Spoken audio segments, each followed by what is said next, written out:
This afternoon on the marketplace, Ghanaian traders have to cough up thousands of cedis to trade within African sub-region. There is more from the Trade Facilitation West Africa Validation Workshop by the Ghana National Chamber of Commerce and Industry, where the Chamber's CEO is sounding an alarm on its dire consequence on the continental free trade area.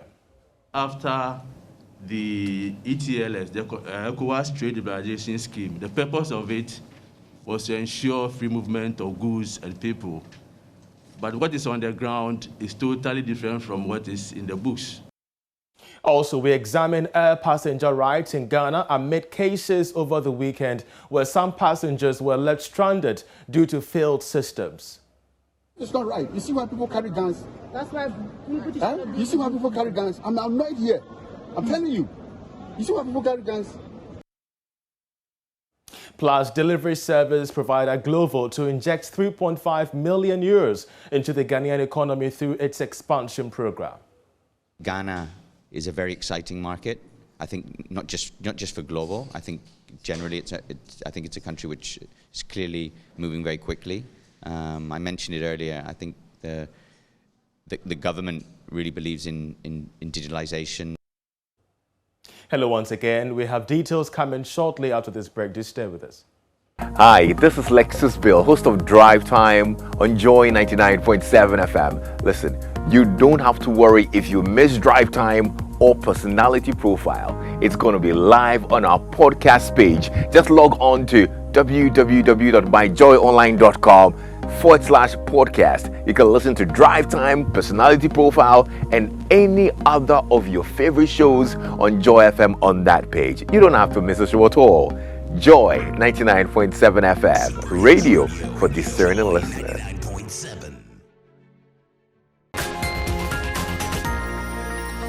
Yeah, welcome to the program. I'm Charles Aite. To our first story, even though Ghana and the rest of Africa have signed agreements to forge free trade across borders, importers and exporters within the sub-region are still struggling to trade among themselves. In fact, a Trade Facilitation West Africa Validation Workshop by the Ghana National Chamber of Commerce and Industry shows that SMEs and traders, mostly women, have to spend thousands of cedis to import and export goods. Mark Bedo Abuaje is the chief executive of the chamber. We have realized that there are a number of challenges that traders go through across the borders, and I'll share some few with you.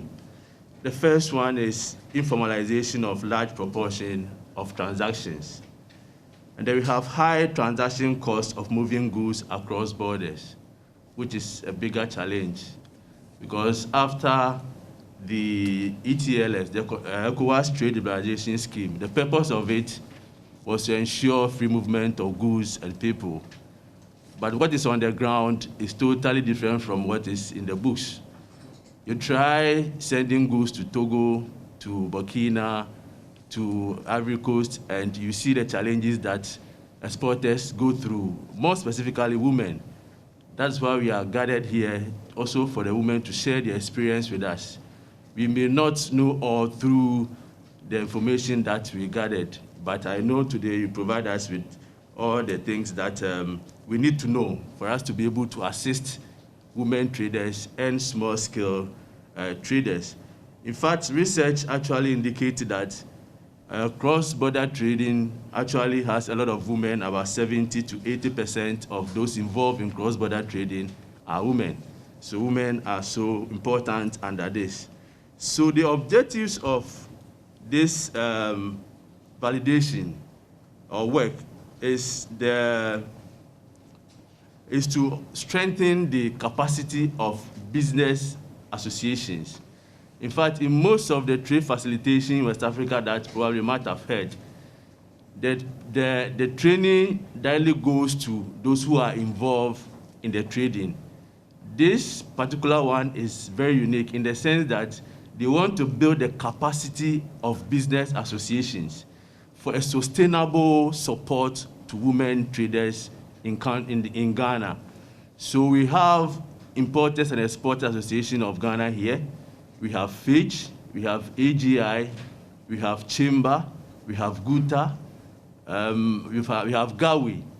Now, the question is, have you been able to provide the support services to our women?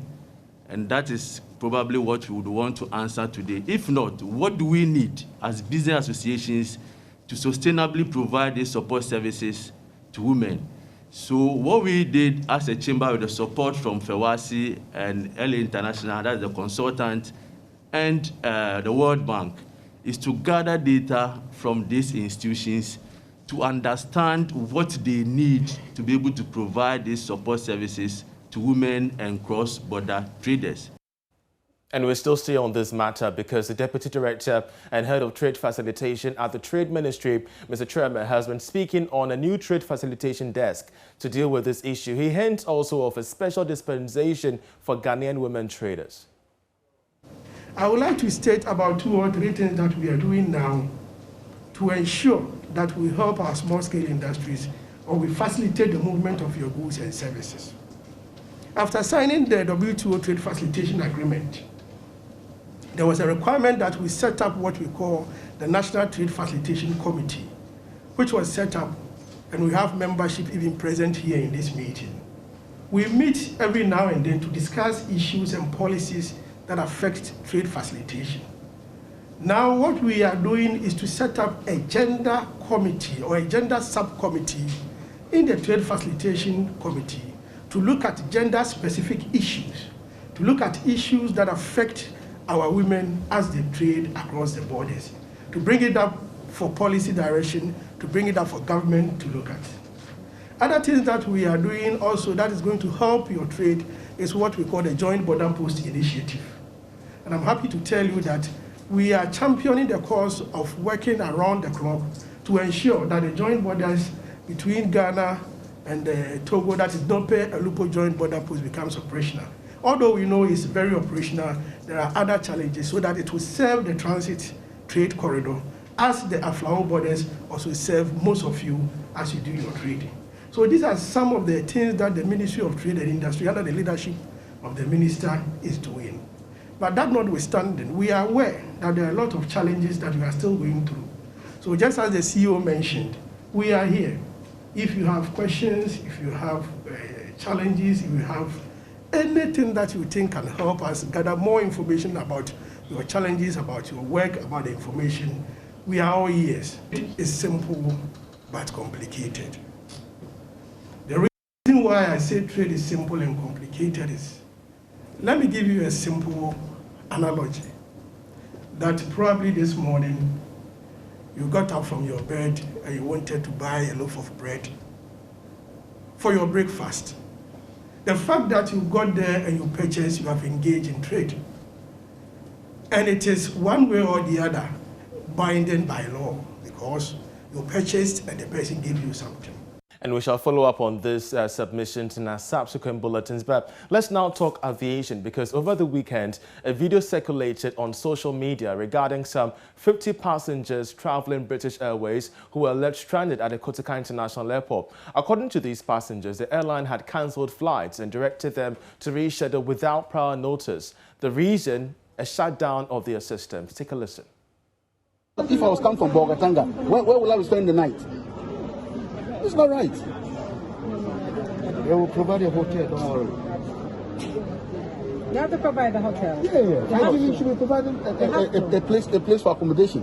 This is not right. You see why people carry guns? That's why people You see why people carry guns? I'm annoyed here. I'm telling you.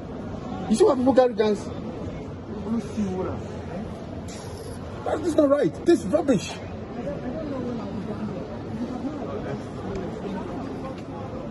Yeah, so where am I going to sleep? Where are we going to sleep? Where are we going to sleep? Where are we going to sleep? Let me know where am I going. Your district manager should be here.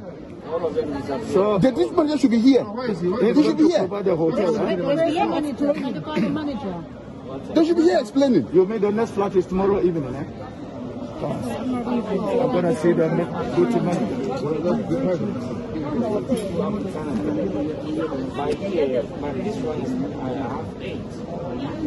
Because of the time, that's why You know where I'm coming from and I'm standing here? Eh? In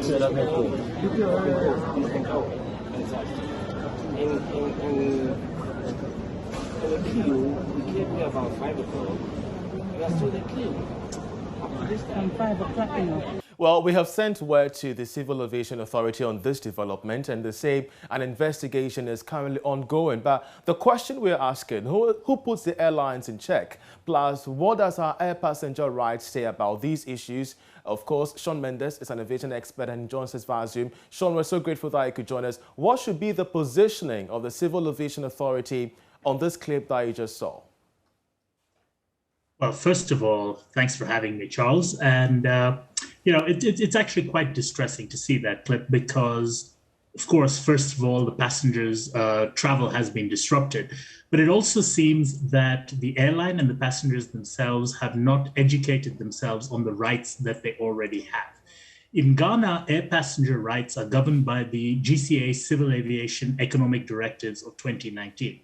Which is actually a very comprehensive and effective set of regulations by which airlines have certain obligations in terms of what they must provide passengers on both domestic and international flights in case of delays, of cancellations, denied boardings due to oversold flights, lost baggage, and so forth. So in a case like this, where it seems that the passengers were delayed overnight, the airline would be responsible to provide them at a minimum hotel. And depending upon the reason for the cancellation, if it was something within the airline's control, then they would need to pay them compensation. If it is something outside the airline's control, then they wouldn't need to pay the compensation necessarily, but they would still be responsible for ensuring that they were rebooked at the earliest opportunity and they were provided with refreshments, meals, and accommodation until they could be provided an alternative flight. So I think, the passengers seem to be unaware of what their rights were, and this is unfortunate. Interesting. So help us understand, what exactly do the acts say when it comes to passenger rights in Ghana? Well, the directives are actually a very long and complicated thing, but as a very brief summary, if you are on a flight that is departing from Ghana, if it is domestic and your flight is delayed, at 1 hour you are entitled, the airline has to provide you with water. At 2 hours, they have to provide you with refreshments and choice then of either a refund or rebooking or continuing to wait for the flight. If the delay is overnight, they must provide you with hotel. If it is an international flight, similar regulations apply. The timelines are a little longer. They don't have to provide you hotel unless the delay is at least 6 hours. If the flight is canceled on a domestic flight, again, for a non-covered reason. So if the cancellation is due to weather or, flight safety or something as such, which is outside the airline's control, then certainly, they don't have to pay compensation. But if it's within the airline's control, on domestic flights, you can claim compensation of $60 equivalent in cedis for a domestic flight. And on international flights, you're entitled to compensation, depending on the distance of the flight, between $200 to $600. So that is the situation, if you're departing from a point in Ghana. If you are, however, flying on an airline that is registered in the EU or the UK, there are similar rules over there. In the EU, it's called EU 261/2004 is the name of the regulation. In the UK now with Brexit, it's the same regulation, but called UK 261. And similarly, if you are on British Airways and your flight is delayed by more than 3 hours for a reason within British Airways' control, you can claim compensation of €600 or £520 from that. And this is something that passengers need to be aware of because this is your entitlement. Indeed. So, passengers have barely any information about their rights. Airlines also, they may have, but are not really affecting them. How does this affect customer relations within the, the aviation space?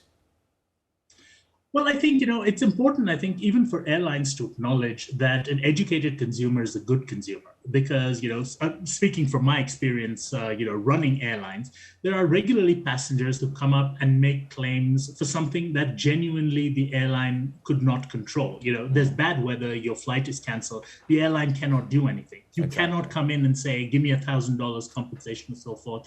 You're not entitled to it. But on the flip side, when you are entitled to the compensation, there should be an open and shut case of, you shouldn't have to plead your case. The airline's not doing you a favor. If you are entitled to something, and this is something that is an entitlement, it is the law of the land as propagated by GCAA, you should be able to claim, yes, delay of this period, I'm entitled to this, give it to me. And the airline in their part should also be willing to comply with what the regulation says. And this goes for delays, cancellations, denied boarding, lost baggage, everything. Sean, we're so grateful for this information, and of course, as always, we're grateful for your input as well. He's an aviation expert helping us understand matters regarding passenger rights. Well, we still stay on matters of aviation because Qatar Airways says it is open to partnership talks on a new national carrier for Ghana if the request is made by government. Now, the country is currently working to have a deal with some of the major international airlines over plans to establish a national carrier. There are reports of government settling on Egypt Air for some kind of support. But speaking to Joy Business, Vice President of Africa, Hedrick Duprez, says it's open for discussion. There's a lot of reliance in the mining industry on getting skilled workers from all over the world and taking skilled workers from here to other places in the world. You know, I think the ability to move people in between countries and bringing those skills in where necessary will enable the economy on its own. And again, the ripple effect comes back to us. You know, it's the one demand that then drives the other one. I knew that in the back there were some, I don't know what happened when you moved on, but there were in the past some discussions with the government in their quest to look at a partnership with national carrier. What happened to those talks? Have they broken off or you moved on, or what has happened to that? You know, like I said to you earlier, we constantly talk to many partners around the world. You know, even in Africa alone, we've got 26 partner airlines that we work with. You know, so I can't come and say it's broken off or anything like that. It's more, you know, we consistently engage with potential partners to see how can we work together. You know, and it will vary in degree. You know, some we've got what we call interline agreements. You know, where they're able to issue a single ticket from one airline onto us and onto the destination, or to code-share partnerships, you know. But yeah, we constantly review it. In the region, like I said, we've got one with a domestic carrier here that we're working with. Yeah. That's basically it. Yeah. But I know for a business, some of these business transactions are close to your chest, and not to ask for those fine details. But what I'm just trying to find out is there still anything on the table in terms of the discussion open to discussion with government on partnership with a national carrier? Or we've not ruled it out, but something that is still on the table. You know, like I said, obviously that is discussions that happens at a very high level. You know, a lot of time intergovernment. You know, so I can't really comment on those specifically. Yeah. But I knew that there were some. Is there any discussion of that sort, or as far as you're concerned, the chapter has been closed? Maybe? I can't say that the chapter has been closed. Like I said, there's a consistent discussions that happens with many partners. You know, but there's a different team that deals with all of that. You know, from a commercial perspective, I'm not privy to obviously to all the discussions that happens. Is this something that you welcome as an airline, or is this something that you think it could be looked into? Some would say. You know, definitely. Like I said, we always look at partnerships. You know, and again, like I said, there's very different and unique partnerships that we have with. You open up to it, if I should use that word, if I can use that correctly. We open up to talk to anyone that's going to make it beneficial at the end of the day for the travellers. That for us is key. You know, is to facilitate travel. You know, so whoever is open, where it's a mutually beneficial partnership, you know, that at the end of the day will benefit the country, the travellers. Those are the ones that we rephrase my question. If the national government comes to you making a request for a partnership to help them structure an agreement where we could have without a flag carrier that Qatar Airways could support, is this something that you would welcome, or you open to talks? Those will obviously happen. A first level will be on bilateral discussions, you know, so that will be on a government-to-government discussion where that will happen. You know, on a commercial side, again, I can just go back to what I've said to you before. Commercially, we always welcome partnerships, you know, because it gives us more options. You're open to it. We're open to partnerships whenever it gives more options to the travellers at the end of the day. But there's obviously a lot of higher level discussions that happens at a governmental level among governments, you know, that I'm not involved with or can comment on. Well, meanwhile, the airline says it is looking at increasing daily flights from the current 5 times a day soon. Looking at the current demand, it has also described its 1 year of operation on the Accra-Doha route as very good. You're still watching the marketplace. Still to come in the bulletin, delivery service provider Glovo to inject 3.5 million euros into the Ghanaian economy through its expansion program. Ghana is a very exciting market.